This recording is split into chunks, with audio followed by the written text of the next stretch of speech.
नमस्कार सभी साथियों को स्वागत करता हूं आप सभी का इस यूट्यूब चैनल पर जिसका नाम है स्टडी विद पीएन लोधा। साथियों, लगभग 10 दिनों से कोई भी वीडियो मैंने इस चैनल पर नहीं डाला था। कुछ प्रॉब्लम आ गई थी चैनल पर, इसकी वजह ये थी। देखिएगा, यूपी टेट के लिए, सी टेट के लिए, एमपी टेट के लिए, साथ में सेकंड ग्रेड राजस्थान भर्ती, फर्स्ट ग्रेड राजस्थान भर्ती, इनके लिए भी ये वीडियो काफ़ी ज़्यादा उपयोगी साबित होने वाला है।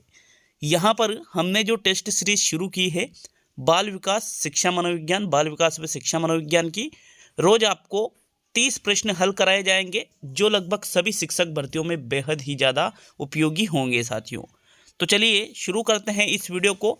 रोजाना डेली आपको यहाँ पर निःशुल्क टेस्ट सीरीज मिलेगी, चाहे आप किसी भी शिक्षक भर्ती की तैयारी कर रहे हो जिसमें बाल विकास व शिक्षा मनोविज्ञान का पार्ट है, तो ये टेस्ट सीरीज आपके लिए काफ़ी ज़्यादा प्रभावी होने वाली है। देखिएगा, पहला प्रश्न है, भाटिया बुद्धि परीक्षण में कितने उप परीक्षण होते हैं? 2, 4, 5 और 6।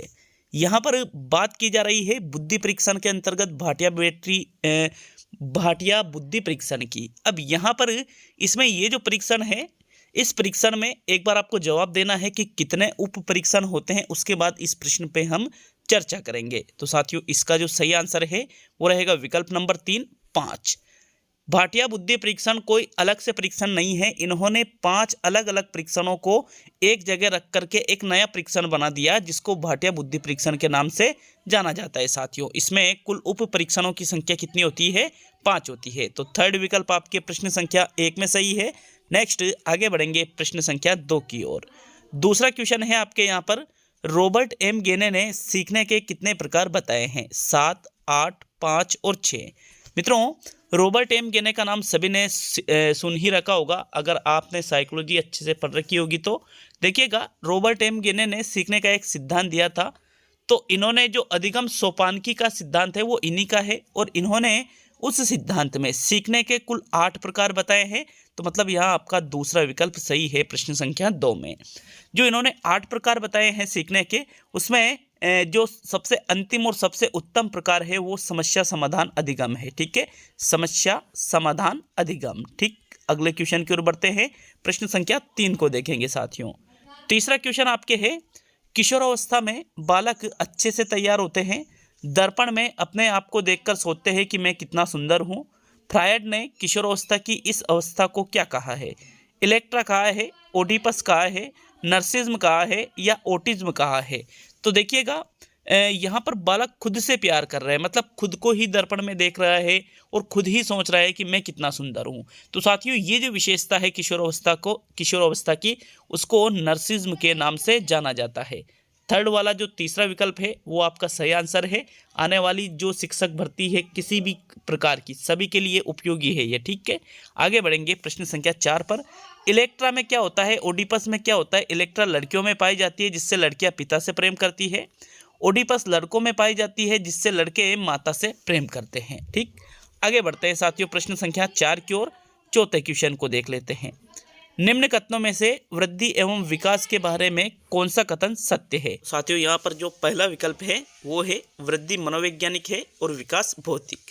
दूसरा विकल्प है वृद्धि भौतिक है जबकि विकास मनोवैज्ञानिक। तीसरा विकल्प है वृद्धि तथा विकास दोनों मनोवैज्ञानिक है, और चौथा विकल्प है वृद्धि व विकास दोनों भौतिक है। तो यहाँ पर देखिएगा, वृद्धि एवं विकास के बारे में यहाँ पर सत्य कथन आपसे पूछा है। तो राइट आंसर कौन सा रहेगा देख लेते हैं साथियों। राइट आंसर है विकल्प नंबर आपका 2। क्यों है? क्योंकि पहला विकल्प इसलिए गलत है क्योंकि वृद्धि मनोवैज्ञानिक नहीं होती है, विकास भौतिक नहीं होता है। तीसरा विकल्प इसलिए गलत है क्योंकि वृद्धि और विकास दोनों मनोवैज्ञानिक नहीं होते हैं, एक भौतिक होता है और एक मनोवैज्ञानिक होता है। चौथा जो विकल्प है वृद्धि और विकास दोनों भौतिक है, तो दोनों भौतिक नहीं होते हैं। जबकि जो वृद्धि है जिसको हम देख सकते हैं, इसकी लंबाई चौड़ाई आप नाप सकते हो, इसलिए ये भौतिक है, और विकास क्या है? मनोवैज्ञानिक है। इसलिए ओनली सेकंड विकल्प ही आपके चौथे क्वेश्चन में सही है। नेक्स्ट प्रश्न नंबर 5 की ओर बढ़ेंगे साथियों। पांचवा प्रश्न आपके आता है, मेस्लो ने अभिप्रेरणा के कितने प्रेरक बताए हैं? 5, 3, 4 और 2। तो मेस्लो के अनुसार यहाँ पर अभिप्रेरणा के घटक या प्रेरक आपको बताना है साथियों। इसका जो सही आंसर है देखो मेस्लो यहाँ पर मेस्लो ने अभिप्रेरणा के दो प्रेरक बताए हैं। चौथा विकल्प आपका सही है। एक तो है जन्मजात, कौन सा, एक तो जन्मजात है और दूसरा है अर्जित। ये दो प्रेरक किसने बताए हैं साथियों? मेस्लो ने बताए हैं अभिप्रेरणा के। तो नेक्स्ट प्रश्न नंबर 6 की ओर बढ़ते हैं। यहाँ चौथा विकल्प आपका सही आंसर है।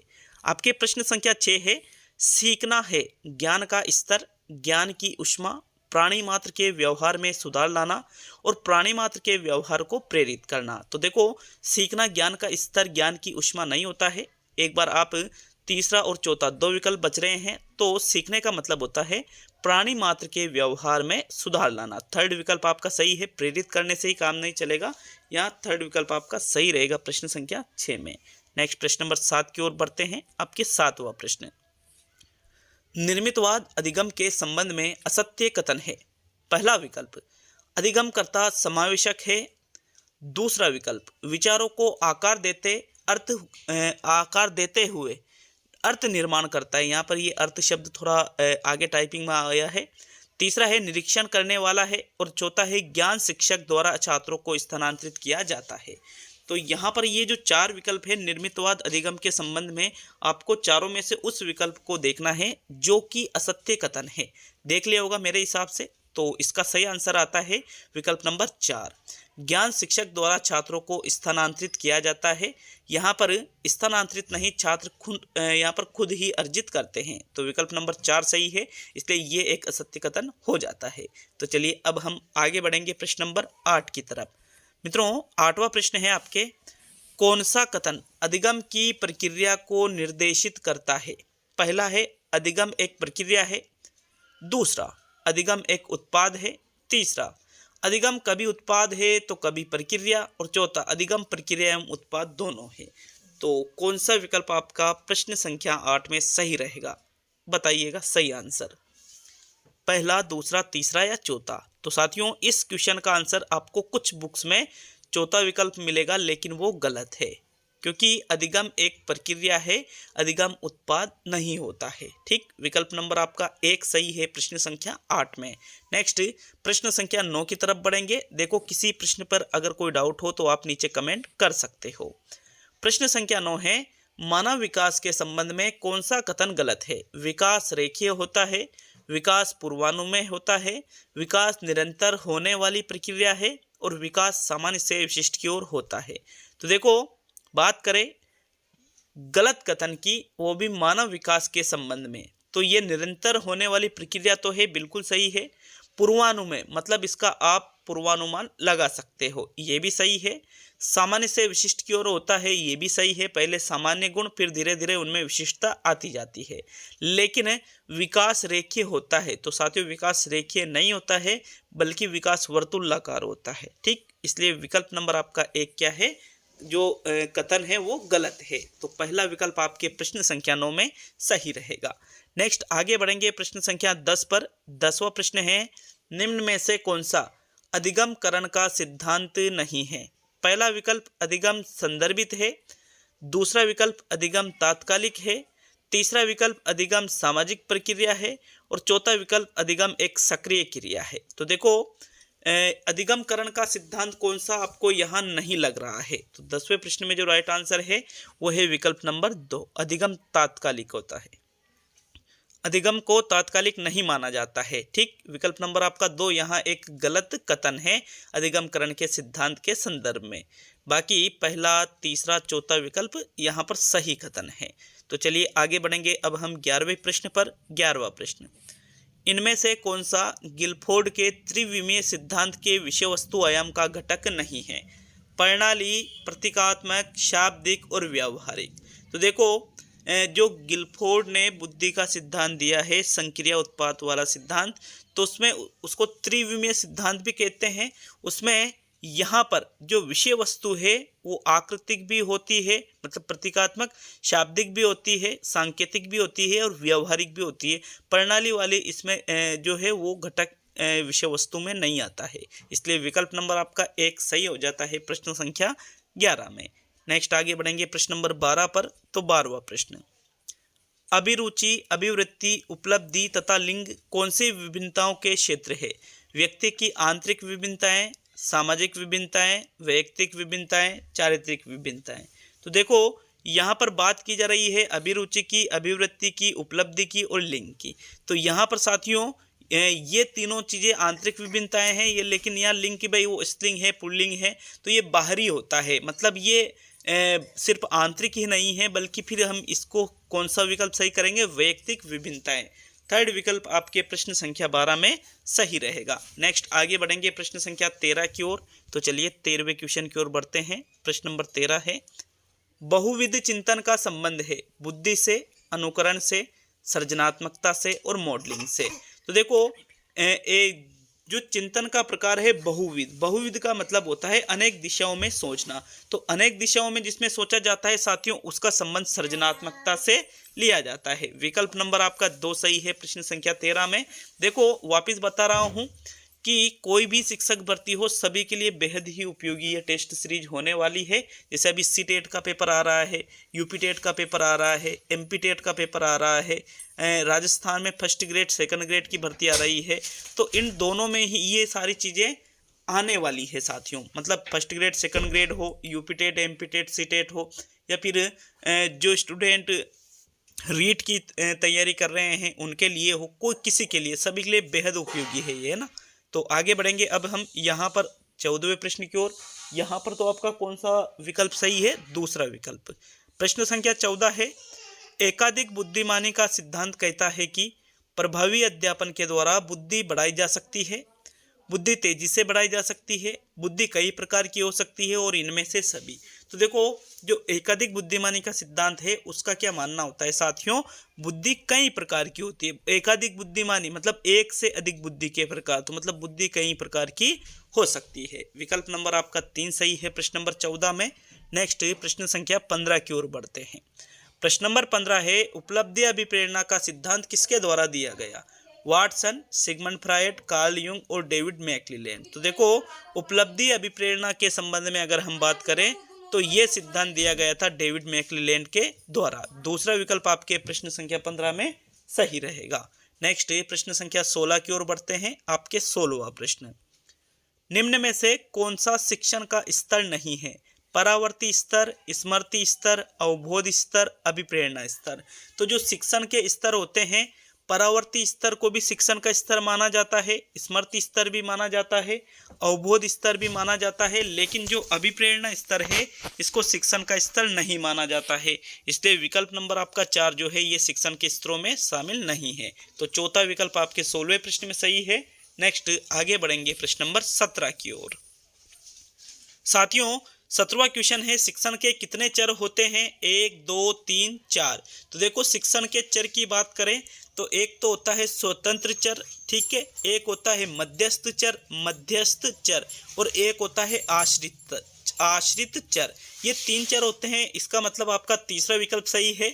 स्वतंत्र चर, मध्यस्थ चर, आश्रित चर। स्वतंत्र चर माना जाता है शिक्षक को, आश्रित चर माना जाता है यहाँ पर छात्र को, और मध्यस्थ चर माना जाता है पाठ्यक्रम को। थर्ड विकल्प आपका सही है साथियों 17वें प्रश्न में।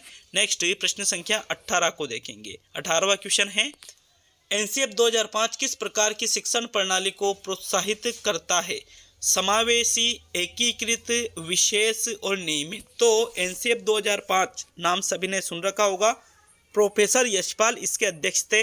साथियों एनसीएफ 2005 समावेशी शिक्षा को प्रोत्साहित करता है। समावेशी शिक्षा मतलब बिना किसी भेदभाव के शिक्षा प्रदान करना। विकल्प नंबर आपका 1 सही है 18वें प्रश्न में। नेक्स्ट प्रश्न संख्या 19 पे आते हैं। साथियों प्रश्न संख्या 19 को देखेंगे। आपके प्रश्न नंबर 19 है, ब्रिजेश के अनुसार जन्म के समय बालकों में। तो यहाँ पर ब्रिजेश के अनुसार ही बताना है आपको। भय नामक संवेग होता है, प्रेम नामक संवेग होता है, संवेग नहीं होता है बल्कि उत्तेजना होती है, और इनमें से सभी। तो 19वें क्वेश्चन का सही आंसर बताइएगा, कौन सा विकल्प आपका इसमें सही रहेगा। देखिए ब्रिजेश के अनुसार जन्म के समय बालक में भय नामक संवेग, प्रेम नामक संवेग नहीं बल्कि संवेग ही नहीं होता है, उसमें क्या होती है उत्तेजना। उसकी जो समस्त क्रिया है वो उत्तेजना पर आधारित होती है। कब, जन्म के समय। तो थर्ड विकल्प आपके 19वें प्रश्न में सही है। नेक्स्ट प्रश्न संख्या 20 को देखेंगे। तो अगला क्वेश्चन देख लेते हैं साथियों। देखिएगा 21वां क्वेश्चन है, चिंतन क्या है? प्रतीकों का प्रयोग है, भाषा का प्रयोग है, प्रात्यक्षिक प्रक्रिया है या संप्रत्यय अधिगम है? तो 21वें क्वेश्चन में आपको सही उत्तर देना है कि कौन सा विकल्प यहाँ पर आपका सही रहेगा। अच्छी तरह से देख लीजिए प्रश्न को। आपके प्रश्न संख्या 21 में जो सही आंसर है चिंतन।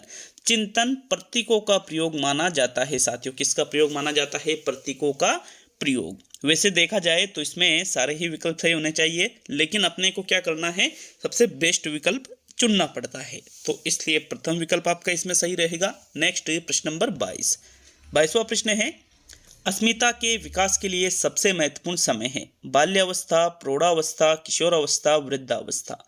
तो मित्रों अस्मिता का मतलब होता है खुद की पहचान के लिए। तो साथियों बालक खुद की पहचान कब सबसे ज्यादा बनाना चाहता है? किशोरावस्था में। सेकंड विकल्प आपका इसमें सही रहेगा प्रश्न संख्या 22 में। देखो नीचे वीडियो के नीचे कमेंट में हमें जरूर बता करके जाइएगा कि आपको वीडियो कैसा लगा, प्रश्न कैसे लगे, समझाने का जो तरीका है वो कैसा लगा, और जिस प्रश्न पे डाउट हो उसके लिए भी आप नीचे कमेंट कर सकते हो। तो चलिए आगे बढ़ेंगे। अब हम 23वें क्वेश्चन की ओर। 23वां क्वेश्चन देखते हैं साथियों। प्रश्न नंबर 23 है, बुद्धि के संबंध में कौन सा कथन असत्य है? पहला है बुद्धि कई क्षमताओं का योग है। दूसरा है बुद्धि की मदद से व्यक्ति उद्देश्यपूर्ण कार्य करता है। तीसरा है बुद्धि की मदद से व्यक्ति विवेकशील एवं अमूर्त चिंतन करता है। और चौथा है जिस व्यक्ति में जितनी अधिक बुद्धि होगी उसे वातावरण में समायोजन करने में उतनी ही अधिक कठिनाई होगी।